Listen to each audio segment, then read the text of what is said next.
ഈ മനസ്സും ബുദ്ധിയും തമ്മിലുള്ള വ്യത്യാസം എന്താണ്? അതിനെപ്പറ്റി ഒന്ന് വിവരിക്കാമോ? ബുദ്ധിയും മനസ്സും ഒന്നല്ല, രണ്ടും രണ്ടാണ്. നമുക്കത് വളരെ വ്യക്തമായിട്ട് നോക്കിയാലേ അറിയുള്ളൂ. നമുക്ക് പലപ്പോഴും ബുദ്ധിയും മനസ്സും ഒന്നാണെന്ന് തോന്നിപ്പോകും. ബുദ്ധി എന്ന് പറയുന്നത് ആദ്യമായിട്ട് നമുക്ക് തോന്നുന്ന എല്ലാം ബുദ്ധിയാണ്. അത് നമ്മൾ വളരെ ശ്രദ്ധിച്ചറിയാം. ഒരു തെറ്റായ കാര്യമായിരിക്കും, പ്രശ്നം അത് ചെയ്യരുത് എന്ന് ഉള്ളിൽ നിന്ന് തോന്നിപ്പിക്കും, അത് ബുദ്ധിയാണ്.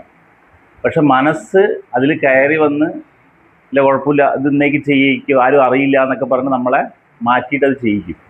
അതിൻ്റെ അർത്ഥം പറഞ്ഞു കഴിഞ്ഞാൽ ബുദ്ധിക്കാണ് അധികമായിട്ടുള്ള പവർ, പക്ഷെ മനസ്സിന് പവർ വന്നിട്ട് കൂടാൻ കാരണം ആലോചിച്ച മനസ്സിനാണ് പവർ കൂടുതലായി വരിക. കാരണം എന്താ വെച്ചാൽ ഈ മനസ്സിനെ നമ്മൾ ചെയ്ത് മനസ്സ് പറയണത് കേട്ട് എന്താ മനസ്സ് ഭയങ്കരമായിട്ട് ബലമായി. അപ്പം അതൊന്ന് മാറ്റണം. അത് മാറ്റി ചിന്തിക്കണമെങ്കിൽ ആദ്യം ഈ ബുദ്ധിയും മനസ്സും വേർതിരിച്ചറിയണം. അതിന് നമുക്ക് ആദ്യമായിട്ട് നമ്മൾ ചെയ്യേണ്ട കോൺസെപ്റ്റ് എന്താ വെച്ച് കഴിഞ്ഞാൽ ബുദ്ധി എന്ന് പറയുന്നതും മനസ്സ് എന്ന് പറയുന്നത് എന്താണെന്ന് തിരിച്ചറിയുക. ഇപ്പം ബുദ്ധി എന്ന് പറഞ്ഞാൽ നമുക്കൊരു 5 മണിക്ക് എണീക്കണം എന്ന് വെക്കുക, അലാറം വെച്ചു, 5 മണിയായി എണീറ്റു, രാവിലെ ജപിക്കണം, അങ്ങനെയുള്ള കാര്യങ്ങളൊക്കെ ആയിരിക്കാം ചെയ്യണം എന്ന് തോന്നും. അടുത്ത സെക്കൻഡിൽ തോന്നുകയാണ് ഒരു 10 മിനിറ്റ് കൂടി കിടക്കാം എന്ന് തോന്നുന്നത് മനസ്സാണ്.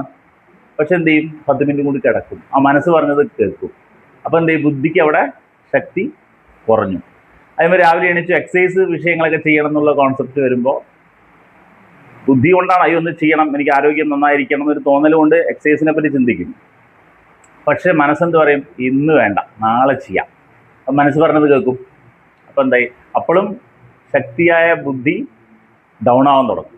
പിന്നെ അടുത്തത് എന്താ, അപ്പം നല്ല ടേസ്റ്റ് ആയിട്ടുള്ളൊരു ഫുഡ്, ഇപ്പോൾ ഡയബറ്റിക് ഉള്ള ആളാണ്, മധുരമുള്ളൊരു സാധനം കണ്ടു, കഴിക്കരുത് എന്ന് ബുദ്ധി നമ്മളിലേക്ക്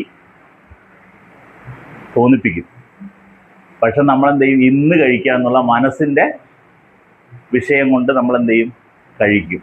അപ്പോഴും എന്ത് ചെയ്തു, ബുദ്ധി ഡൗണായി, മനസ്സ് കയറി, ബലപ്പെട്ടുകൊണ്ടേ വരും. അതിൻ്റെ അർത്ഥം വേറൊന്നല്ല, മനസ്സിനെ നമ്മൾ ശക്തിപ്പെടുത്തുകയാണ്. അപ്പോൾ നമുക്ക് തിരിച്ചതിനെ റീച്ച് ചെയ്യണം. കഷ്ടമാണ്, കാരണം ഇത്രയും കാലം നമ്മൾ ശീലിച്ചത് മനസ്സ് പറഞ്ഞ് കേട്ടുള്ള ശീലമാണ്. അപ്പോൾ നമ്മളെന്ത് പറയും, എൻ്റെ മനസ്സ് എന്ന് പറയും. പലപ്പോഴും ചിന്തിച്ചാൽ എൻ്റെ മനസ്സല്ല, മനസ്സിൻ്റെ ഞാനാണ്. കാരണം ഞാൻ എന്ത് പറഞ്ഞാലും മനസ്സ് കേൾക്കില്ല, മനസ്സ് എന്ത് പറഞ്ഞാലും ഞാൻ കേൾക്കും. അപ്പോൾ എന്താ, മനസ്സിൻ്റെ ഞാനാണ്, അത് മാറ്റണം.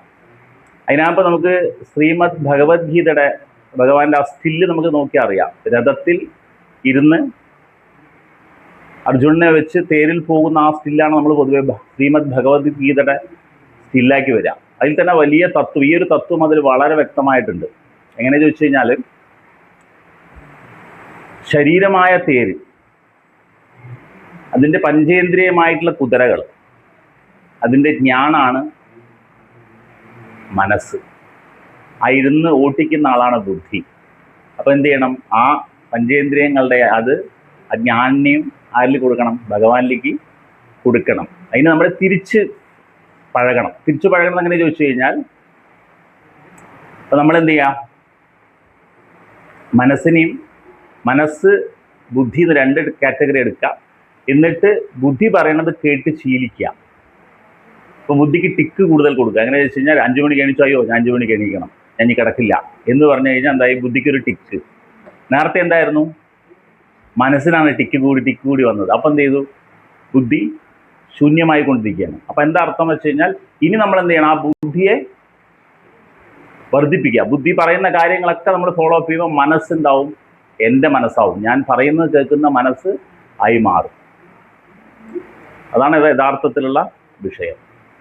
ഇത് കുറച്ച് നമ്മൾ ഡീപ്പായിട്ട് ഇത് കേട്ട് മനസ്സിലാക്കി നമ്മുടെ ലൈഫിലേക്ക് ഇത് അപ്ലൈ ചെയ്യാൻ തുടങ്ങിക്കഴിഞ്ഞാൽ നമ്മുടെ ലൈഫിൽ ഒരുപാട് മാറ്റങ്ങൾ നമുക്ക് വരുന്നത് കാണാം.